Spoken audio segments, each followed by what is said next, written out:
La solution contre la pollution du plastique, c'est possible, c'est autour de cette problématique que la journée mondiale de l'environnement se célèbre pour cette année, une 50e célébration à travers le monde qui prône également l'économie circulaire. Nous allons parler de ces thématiques, bien entendu, avec un sculpteur hors du commun, c'est un sculpteur écologiste que nous allons rencontrer dans quelques instants.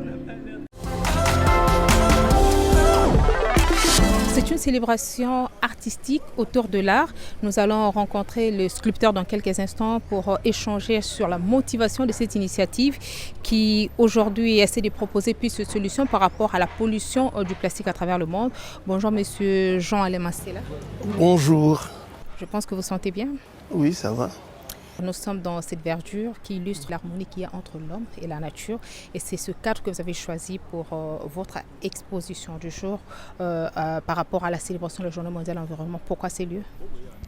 Parce que d'abord, les amis sont réunis dans une association qu'on appelle les Amis de la Nature.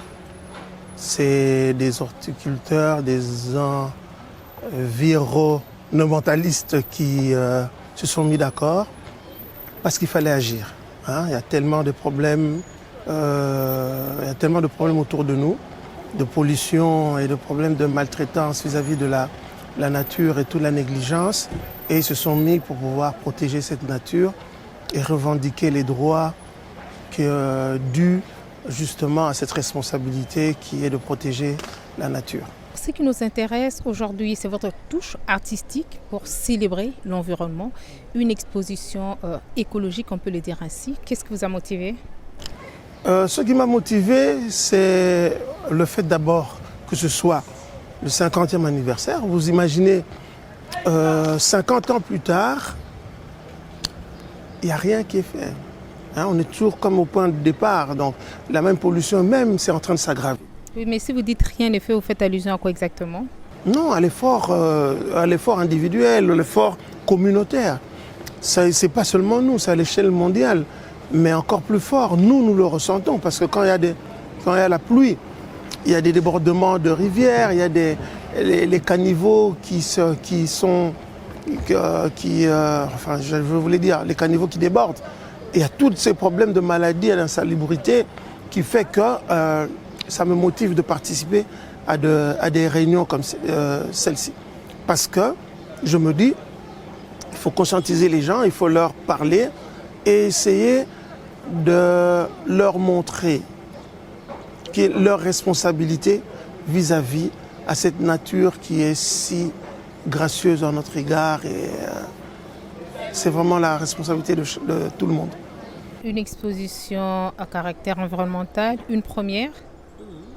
Oui, c'est la première à caractère environnemental, mais exposition, oui, mais il y a un film. Il y a un film autour du plastique que l'on a fait, qui est passé déjà dans 5 festivals. C'est vrai que ça n'a pas remporté le premier prix, mais ça a toujours été retenu.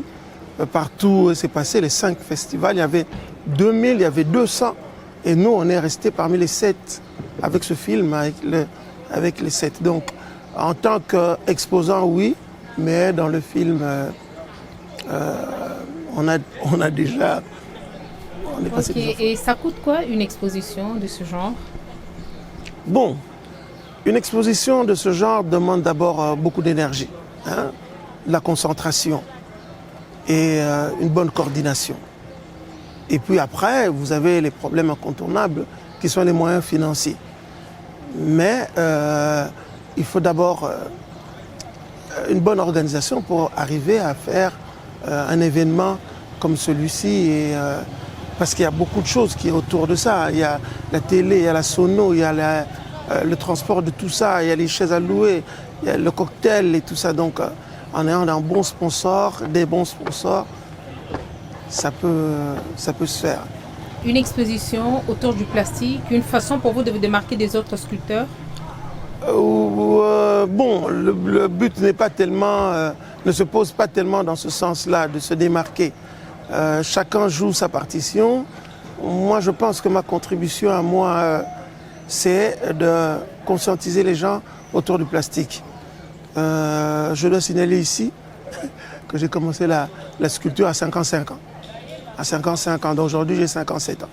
Donc je suis nouveau dans le domaine, mais dans la conscience du plastique polluant, je pense vraiment que je veux travailler dans ça et en parler de plus en plus. Ok, en parler de plus en plus aussi à travers vos œuvres d'art. Nous allons Exactement. découvrir ce que vous avez exposé aujourd'hui et nous dire le message que transmettre les différentes œuvres que vous avez conçues par rapport à cette exposition. D'accord, c'est On bon. va commencer par la toute première. Oui, oui. J'ai parlé de la découverte de vos œuvres d'art. On Oui. va commencer par cette première. Je ne sais pas, c'est un homme ou un monsieur, mais avec des bouteilles, qu'est-ce que vous voulez transmettre comme message? D'abord, le thème de cette œuvre d'art, c'est le ramasseur de bouteilles. Hein? Sans les ramasseurs de bouteilles, on ne peut pas durer ou travailler dans le recyclage parce que ce n'est pas des bouteilles que je consomme seul, c'est toujours des gens qui vous emmènent des bouteilles. Alors, les ramasseurs de bouteilles, pour nous, ils occupent une grande place. Et au-delà de tout ça même, j'aimerais dire, nous militons pour que tout le monde devienne un ramasseur de bouteilles. Oui, il faut que vous, à Biwan, où vous travaillez, dans ce que vous faites, vous soyez capable de ramasser des bouteilles. Mais ramasser les bouteilles à quel prix? Parce que nous savons qu'il y a quand même des privés qui se sont intéressés à ça, mais c'est un prix non attractif qui n'encourage pas au fait cette pratique. C'est aussi ça le problème. Oui, au-delà de tout ça, moi, ce n'est pas des bouteilles que j'ai utilisées, c'est des bouteilles que d'autres personnes ont utilisées. Je dis ramasser les bouteilles, pourquoi? Parce que c'est simple, aussi simple que ça. Toutes les bouteilles que nous utilisons, elles terminent dans les caniveaux pour aller dans les rivières elles vont au fleuve. Au finish dans l'océan. Oui, oui, ce qui reste en route reste à Banana, à Inga, et puis ça va dans l'océan. Donc nous sommes responsables de ce dérèglement climatique sans rendre compte. Alors si nous disons je ne prends que les déchets que je produis, ce serait pas bien pensé. Il faudrait pour nettoyer cette ville, pour qu'elle soit vraiment une ville salubre, je pense qu'il faut qu'on s'engage tous consciemment à ramasser. Tous, oui, pour ramasser les bouteilles, on doit être très pragmatique. Ramasser ces bouteilles pour les amener où? Non, amenez-les à Kintoko. Ce que j'essaie de dire, c'est parce que c'est comme vous allez en ville, si vous trouvez une bouteille, je ne vous demande pas de ramasser des bouteilles sales. Si vous trouvez une bouteille propre que quelqu'un... Mais il faut aussi avoir un sac et vous ne connaissez pas l'agenda de la personne qui va s'arrêter pour ramasser les bouteilles et aller déposer à Kintoko. À quel prix? Si c'est un parent, il a aussi d'autres tâches, il est partagé entre plusieurs trucs, il a beaucoup de chapeauté. Oui, c'est vrai, mais je ne voudrais pas faire dans les individualités. L'idée, c'est ramasser les bouteilles. Hein. Le maximum qu'on puisse faire, c'est éviter qu'elles ne se retrouvent dans les caniveaux et après dans les rivières. Ok, nous comprenons que c'est ça, au fait, la motivation principale. Mais oui, si nous regardons la première œuvre d'art, nous la comparons à la deuxième, nous voyons qu'il y a une petite différence. Bon, il est vrai que par la conception d'abord, mais aussi la couleur. Pourquoi la différence ces deux couleurs? Bon, d'abord, la différence majeure, c'est le sujet. Ici, là, c'est un homme ivre. Je veux parler d'ivresse dans tous les sens. Il y a des expressions en lingala où on dit alangwe. Dans la première idée, c'est quoi? C'est qu'il a bu. Il a bu du whisky, il a bu... En excès, il n'a pas su se contrôler, voilà. Oui, oui, donc il est ivre. Et tout le monde sait que c'est une mauvaise chose. Pourquoi le fabricant écrivrait-il à consommer avec modération? C'est parce il sait. Alors ici chez nous, depuis que l'on conditionne les whiskies dans les sachets, dans les petites bouteilles, il se passe que les gens boivent depuis le matin jusqu'au soir. Donc une façon pour vous de lutter contre la dépravation de mœurs. Mais on peut savoir déjà une œuvre de ce genre. Oui. Vous prenez plus ou moins combien de bouteilles? Ou combien de kilos? Parce qu'il faudra quand même se référer. Bon, ça prend Pour celle-là, ça a pris 150 bouteilles. 150 bouteilles. Vous avez ramassé toutes ces bouteilles, vous les avez achetées ou il y a des amis qui vous ont aidé à ramasser? Non, ramasser c'est difficile parce que nous, on n'a pas la capacité de nettoyer les bouteilles qui sont dans les rivières, dans les caniveaux et tout. On n'a pas cette capacité-là. Tout ce que nous utilisons, c'est des amis qui nous les donnent. Les ramasseurs de bouteilles, des amis que l'on appelle. Vous passez un message aux amis et c'est gratuit, Oui, c'est des choses, c'est des déchets qu'ils consomment. C'est des choses qu'ils consomment et on récupère les déchets. Alors lui, c'est l'homme ivre. D'accord. On peut comprendre qu'à chaque œuvre d'art, son message et sa couleur. Non. Ça fait ça l'idée derrière cette exposition? Non. Je fais dans la couleur simplement parce que je veux rendre ça un peu plus attractif. Je change, je fais des essais, je veux voir un peu ce que ça donne. Je peux comprendre tout de suite qu'il s'agit d'une maman et son bébé. Exactement, la mère nature qui nous a tous engendrés, qui est clémente envers nous, qui nous nourrit. C'est ça l'image de la maman et l'enfant. Et je pense que vous êtes également partant pour l'économie circulaire parce que vous êtes déjà dans la réutilisation du plastique. Pensez-vous aujourd'hui apporter solution à la pollution du plastique sans penser au recyclage? Le recyclage, c'est une partie de la solution, une partie. Parce que on ne peut pas continuer à produire comme on le fait maintenant. Parce que la production est tellement grande qu'on ne parvient pas à recycler. Vous avez entendu, l'intervenant a dit qu'on ne parvient à recycler que 20% de tous les plastiques. Et il y a des plastiques qui ne se recyclent qu'une seule fois. Et puis c'est plus possible. Qu'est-ce que ça vous dit tout de suite lorsqu'on vous partage ces chiffres? On parle de plus ou moins 19 à 23 millions de tonnes du plastique qui finissent dans le lac ou autre cours d'eau. Oui, c'est énorme.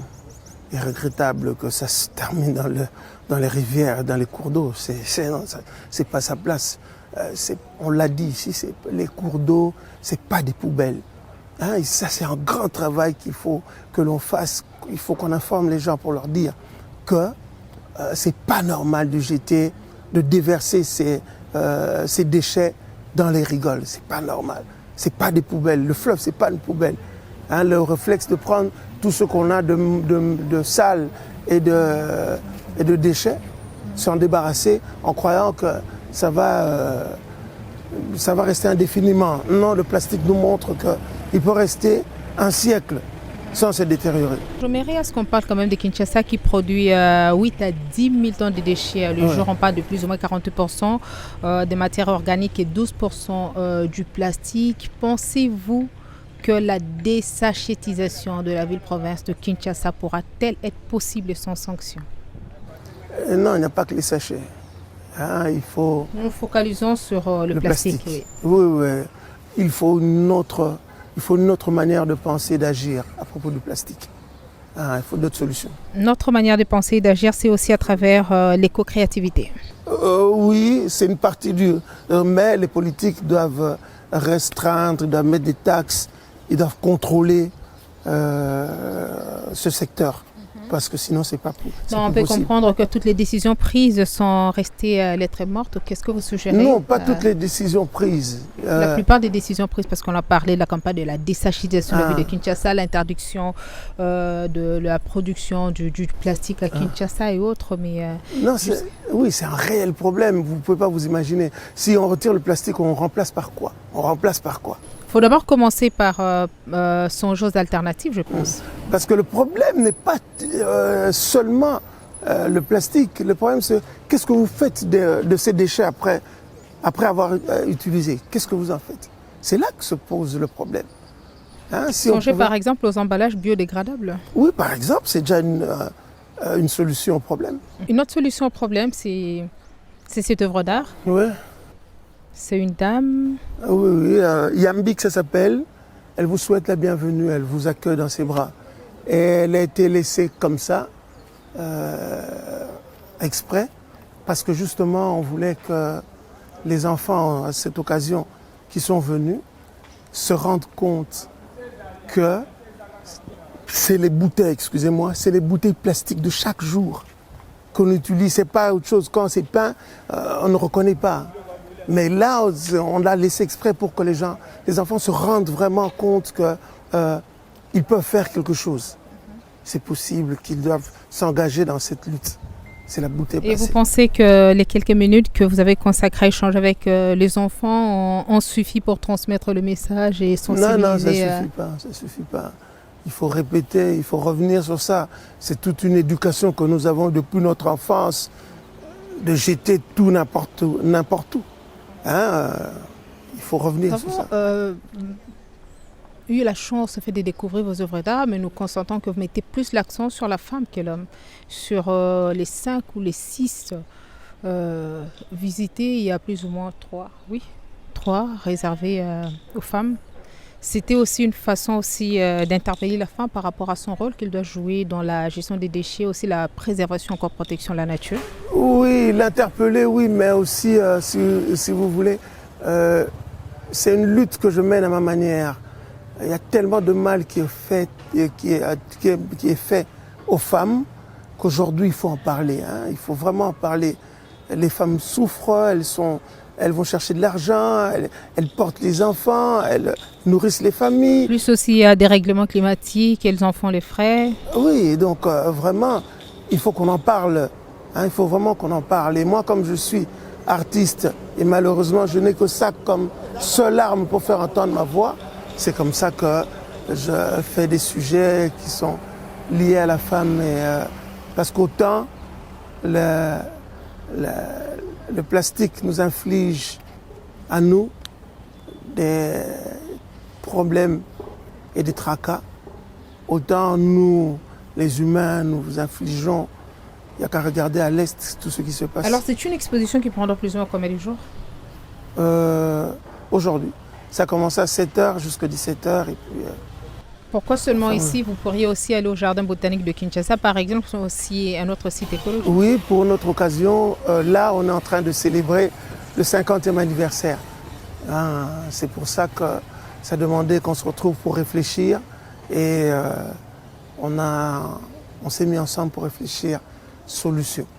Alors, ça vous prend plus ou moins combien d'heures ou combien de jours pour concevoir une œuvre d'art de... Une œuvre d'art comme celle-ci, on dira grandeur nature ou monumentaliste. Hein?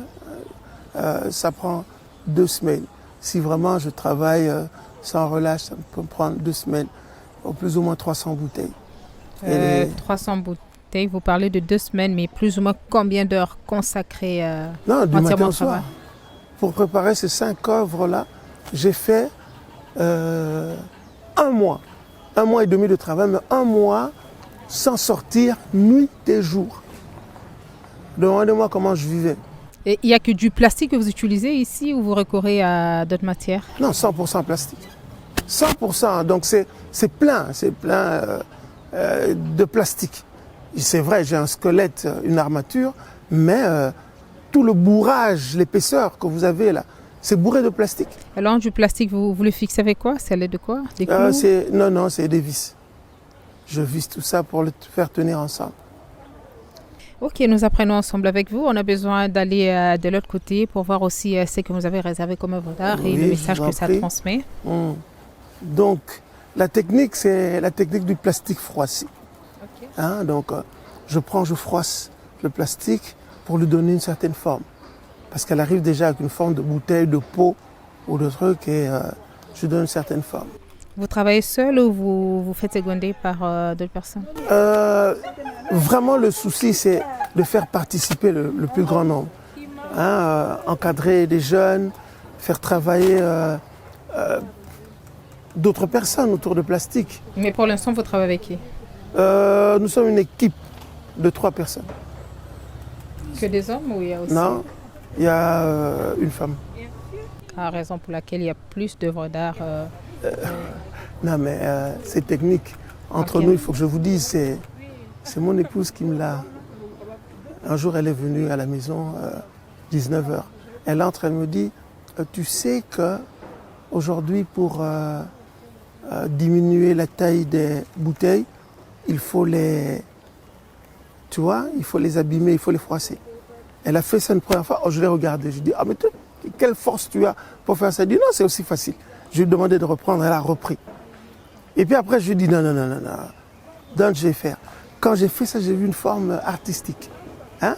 J'ai vu une forme artistique. Et ça vous a tout de suite inspiré? Tout de suite. C'est de là que tout est parti.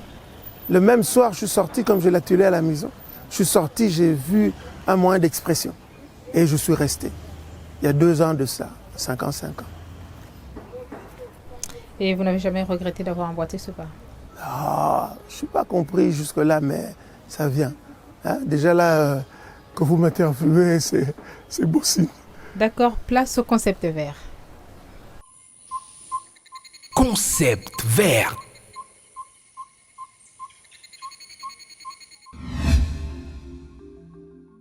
Les acacias rassemblent plus de 1500 espèces des régions subtropicales et tempérées chaudes de la planète, mais sont particulièrement bien représentés en Australie. Très divers, ils ont de petites fleurs et étamines saillantes, le fruit et une gousse. Acacia mot latin, nom scientifique Acacia, famille Fabaceae, ordre Fabal.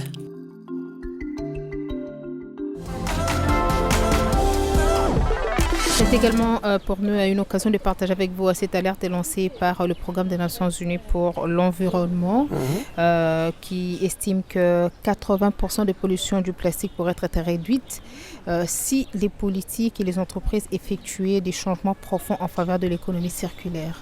Oui, je partage cet avis et il faut vraiment que les politiques s'impliquent, réfléchissent et prennent des décisions de manière à préserver l'environnement. On ne peut pas continuellement produire parce qu'il y a des taxes et que ça rapporte. Les décisions ont toujours été prises, je pense que c'est la mise en application qui a toujours posé problème.